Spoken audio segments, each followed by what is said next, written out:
Chicago, a city shaped by migration, movement, by people arriving in search of something new. So you have to imagine the kind of bustling activity and exchange of people speaking different languages, of different ideas coming in from all over the world, clashing with each other.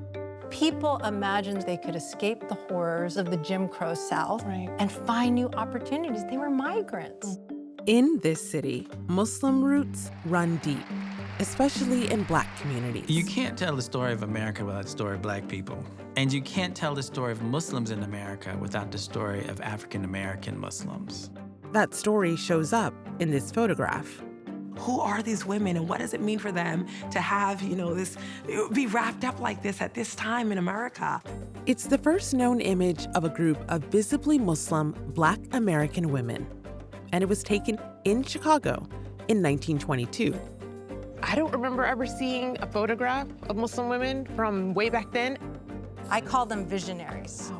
They're seeing the world through this newfound lens of being Muslim that's unprecedented. I'm one of 3 journalists following a trail.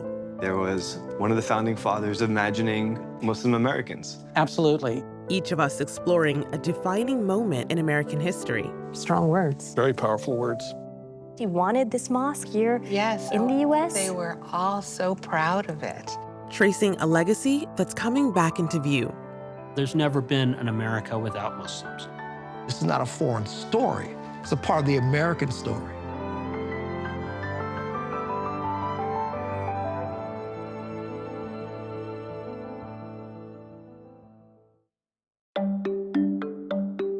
In the 1950s, a Muslim organization began to inspire Black Americans across the country. Leaders like Malcolm X and members like Muhammad Ali soon made the Nation of Islam a household name. Everybody in Harlem is a Muslim. I've been all over, and everybody know and are talking about the Muslims in America. The Nation became so well known, it can feel like this is where the recent history of Black American Muslims begins. Against our will, we were not brought here. But I've heard about a photograph that suggests a different story. It's the first known image of a group of visibly Muslim Black American women, and was taken in Chicago in 1922, 30 years before the Nation of Islam came to national attention. How did you come across this photograph? I started researching the history of Islam and Muslims in the United States. I kept seeing this particular image. And it was just kind of put there as an indicator that women were present in this history. And I started asking, who were these women? And why do we include their images without finding out what their stories were? The photograph was first printed in a magazine called The Muslim Sunrise, published by a group called the Ahmadiyya Movement in Islam. They would list the names of people who converted, and I looked for the names of these women. And what I found is they all converted within a month or 2 of each other. Then I was able to look through census records, and I looked for all of them. But only one of the women emerged continuously from the decades before the photograph was taken into the years after the photograph was taken, and that was Florence Watts. But who was Florence? And what can she tell us about these early Black American Muslims and the times they lived through? For a working-class woman like Florence, the archives are thin. So we start with the public record, the 1880 census. Here, she's a child living in Ellicott City, Maryland, just outside Baltimore. She's with her parents, John and Elizabeth Sullivan, whose birthplaces and dates suggest they were once enslaved. In the 1900 census, Florence is living in Washington, D.C., where she spends most of her 20s working as a cook and a maid, until she decides to move again, joining hundreds of thousands of other Black Americans leaving their homes in search of something new. During what historians now call the Great Migration, you had unprecedented numbers of African Americans, the formerly, enslaved freedmen and women, and their descendants making the journey from the rural South to the North. People imagined they could escape the horrors of the Jim Crow South and find new opportunities. They were migrants. You're getting people who are adventuresome because as bad as it is in the South, your home is there, your family, your community, and you have to go north and rebuild. Of all the northern cities people migrated to, one had a special appeal: Chicago. It's where Florence moved to from D.C., just before my own ancestors arrived here on their journeys out of the South. The thing about Chicago, starting in the 1910s, is it was seen as this fabulous place of opportunity. And there's a number of reasons for that. First of all, the railway. So many trains led to Chicago. Chicago offered unprecedented opportunity. They could not find enough labor. And they didn't want to pay top dollar either. It was very useful to welcome immigrants and African Americans from the South. And it's at that point, it creates a meeting. Chicago was a place of mythology and folklore.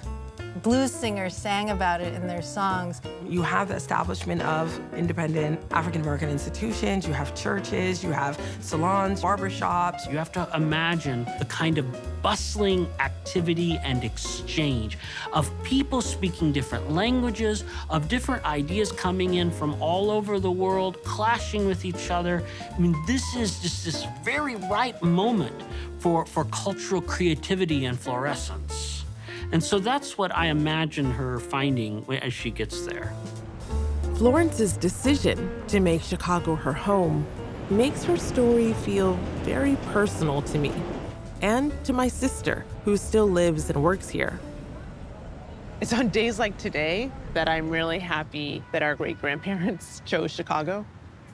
Gorgeous. They all came here in the Great Migration, which I've only recently begun to think of as a refugee story. Mommy's parents' family really kind of landed in Chicago, in some ways really actively fleeing the terror of the South, fleeing a potential mob. The migration here, the choosing of Chicago, and just the search for something more for their families. I feel like in telling the story of Florence, I am also retelling the story of our grandparents, our great-grandparents, even our parents.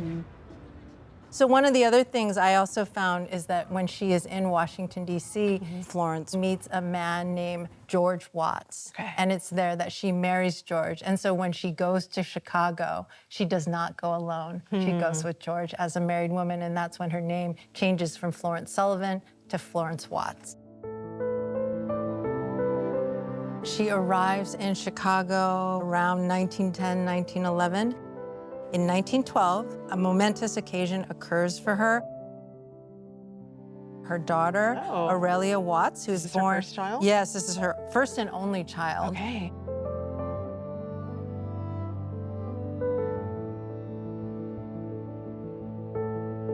The next time we find Florence in the records is in 1920, when Florence is living in Evanston, Illinois, not in Chicago, working as a domestic. So I spent 4 years in Evanston. It's a wealthy, predominantly white suburb of Chicago. What was it like when Florence was there? Well, it was almost an entirely white suburb, save for the domestics and those who worked for wealthy white families, which is what Florence did. She probably lived in a small room, the servants' quarters. We find Aurelia in the census in 1920, not with her mother in Evanston, but at a boarding school for girls. It was a school for orphans and destitute children. Aurelia is 8 years old. So her mother is employed, but her daughter can't be with her, so she's sent to this school. Right. You see here the types of separation that these arrangements caused within Black families. The sense of necessity that would have compelled her to make such a difficult decision, it's absolutely devastating. It's quite a thing that in the Midwest, that both immigrants and Black people are promised streets paved with gold. Easy opportunity. That wasn't the case for either of them. For immigrants coming from outside of the United States, America is this place of promise. America has never betrayed them. America has never enslaved them. For African American migrants from the South to the North, while they have the same hopes and dreams of immigrants, when they encounter these same types of conditions, it feels like yet another betrayal. Florence, so she's without her young daughter, she's without her extended family. Where does she turn for solace? What do we know? Community, connection, support, friendship. And like so many at that time, Florence begins to look for a spiritual home.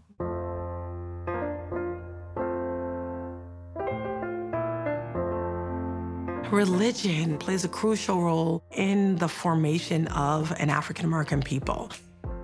After the Civil War, during freedom, during the era of Jim Crow, the Black church emerges as the most popular institution of civil society. It's not just where you go to pray or to sing. It's where you do business. It's where you meet your potential marriage partner. It's called a nation within a nation. When you look at what was happening during chattel slavery, the major thing that was lost was responsibility. The ability to be responsible for your individual self, including your very body, your children, your marriage, your union, your community, your economy, your life. So when we get to these cities, of course, religion is one of the ways that African Americans immediately begin to exercise their own agency. Most African Americans throughout the 20th century are going to remain Christian.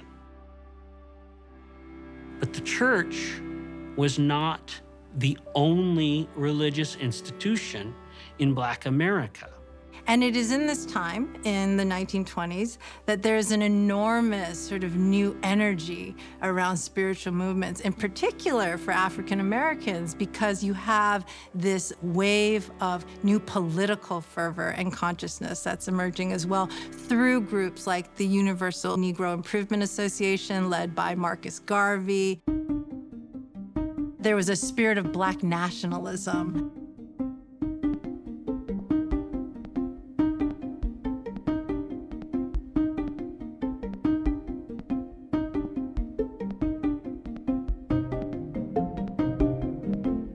African Americans were thinking about an alternative to Christianity, to integrate their spiritual and religious practice into this newfound politics of Black liberation. I think for people who were drawn to Islam during this period, people like Florence, many of them appealed to a sense of ancestral legacy, that Islam was a recovery of a lost history that had been disrupted through slavery. But there's also something new. Islam, as it is presented in this moment, it is familiar enough in the spiritual sense, but new enough to introduce a different kind of political discourse, a discourse that challenges racism. But why Islam and not another religious tradition? Well, Islam, from the 1800s on, is associated with resistance to European colonialism and imperialism, and not just military and physical colonialism, but mental colonialism. Islam is seized by some African Americans in the 1920s to articulate their dreams to be free and dignified and liberated. And that appeals to men and women. So you have new types of religious movements coming into the space in which working class Black Americans, many migrants, are engaging. For Florence, one of the encounters that she has is with a group called the Ahmadiyya movement in Islam, a South Asia-based movement in which its leader arguably declared himself a prophet. So on the one hand, the Ahmadiyya were very orthodox in the sense that they brought traditional Islamic practices, and on the other hand, they were quite unorthodox because of the structure of their movement. They're small, but one of the reasons why they're so important is they put more resources, time and talent into trying to proselytize on behalf of Islam in non-Muslim countries all over the world. In the early 1920s, the Ahmadis sent a missionary, Muhammad Sadiq, to the United States. He was quickly, as a missionary, looking for a new place to find a headquarters. And so he saw Chicago. He saw it as a place where he could proselytize to African Americans, where there was a spirit of political, cultural movement. One of the things that he says, in Islam, there is no difference between the prince and the pauper. There is no racism. All pray together to the same God. He practices what he preaches because in St. Louis, he appoints a black man, P. Nathaniel Johnson, Sheikh Ahmad Deen, to be the head of an Ahmadi mission that is multiracial, that is white, that is black, and that is brown. For African Americans to have a stake in this, it's not just, they're not just following a foreigner here. No, it's becoming their own tradition. In Chicago, Mufti Muhammad Sadiq, he set up the Mosque Cultural Center on Wabash Avenue on the south side in Bronzeville. And it's bold. It clearly says Masjid Lillah, the Mosque of God. And it has a big onion dome. He's not trying to be subtle. So how did Florence encounter the Ahmadiyya? After she's in Evanston, she moves back to Bronzeville, where she becomes a cook for a fraternity house.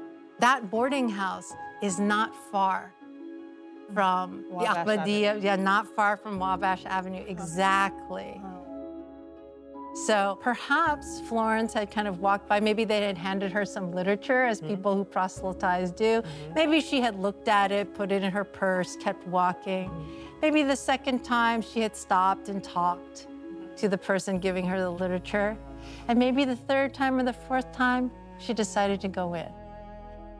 In 1922, in the Muslim Sunrise, we find here this list of new converts. It says 116 gentlemen and ladies have accepted Islam. And if you move down here, you find Florence's name right here.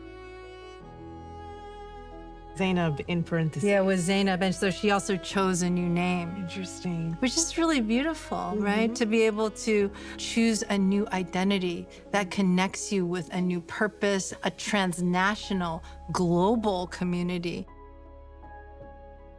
When I first came across the picture of Florence, I thought, she's wearing kind of strange clothes. She might have converted into something that may not have been with full acknowledgement of what she was taking on. And then I think, why did I think that? That's what people think when they see us. It's like, oh, who made her do that?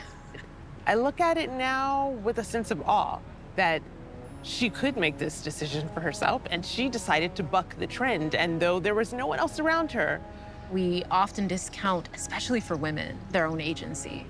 We do them a discredit by not allowing them to show up just the way they are, believing that that's the way they wanted to show up. That picture, she does not look bothered, and I think there's power in that. As a Muslim in contemporary society, what I found most fascinating about this photo was their clothing. They're wearing what you might expect of African-American women of this time. But on the other hand, they have these drapings, which, I ultimately, after looking at them a few times, realized these are bed sheets. There was a creativity and an ingenuity and an innovation to their process. It reminds us how much coming to Islam for many African Americans in the 1920s is not just political, and it's not just spiritual. It's also aesthetic and material. I think so much of it is guided by this need for independence, this need for ownership of things that we might even take for granted today. You know, our name, our self, our religious expression. So she converts in 1922. What did it mean for her life going forward?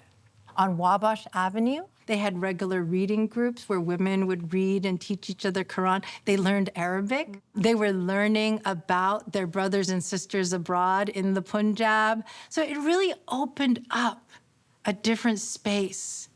And that's why I find it so compelling that there's an image of 4 women. They were sisters in Islam that talked to each other and congregated with each other and learned about the faith together. But Florence's new community couldn't protect her from all the challenges of life as a Black woman in early 20th century America. 8 years after the photograph was taken, we find Florence in the census again, now reunited with her family in Bronzeville. The reunion didn't last long. Just 2 years later, in 1932, her daughter Aurelia died after an operation that went wrong.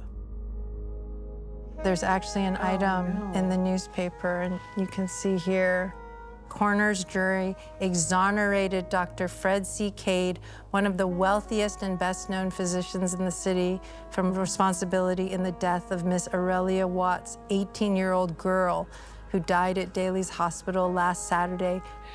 It's this last sentence that strikes me. The coroner's jury returned a verdict of death by manslaughter, but named no one responsible. For Florence, there was no appeal, no justice, just loss. 1 year later, she died too, aged about 55. Her story ends here. But the movement she was part of, the attempt by Black Americans to find new meaning and purpose in Islam, continued.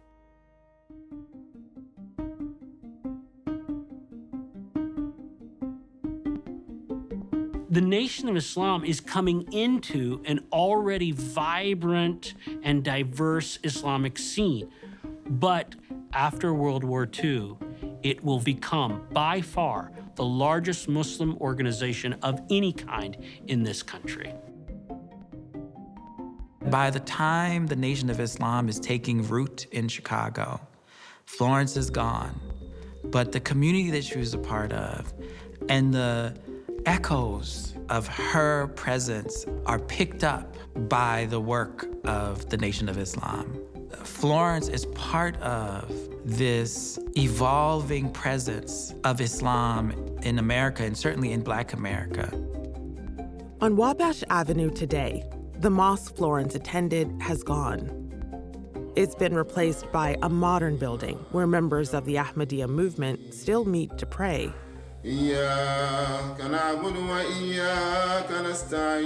Their presence is a reminder of the early flowering of Islam among Black American communities and the inspiration Florence's life can still provide today. Pioneers. I don't remember ever seeing a photograph of Muslim women from way back then. You know, you hear those stories about the incredible men in our tradition, in our community who have done so much, and you assume that there must have been women that were pioneers in their own right. But I think to have real kind of photo evidence of that, the community at that time and those individuals in Florence recognized that this would be something that would be important enough for people to look back on years later. I think that's just really, really powerful. Here's to Zainab.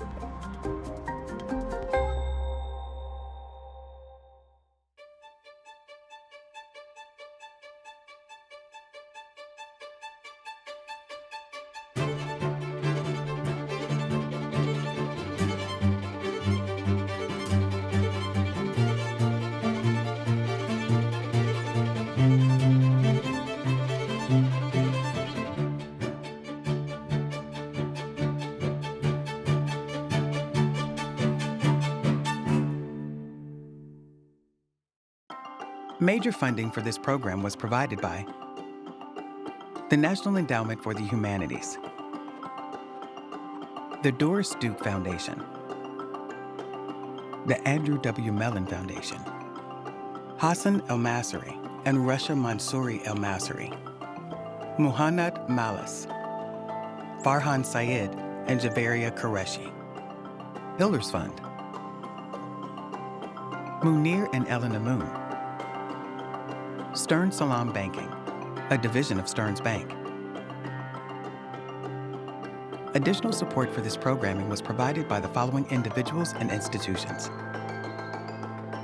and others. A complete list is available from PBS and by viewers like you. Thank you.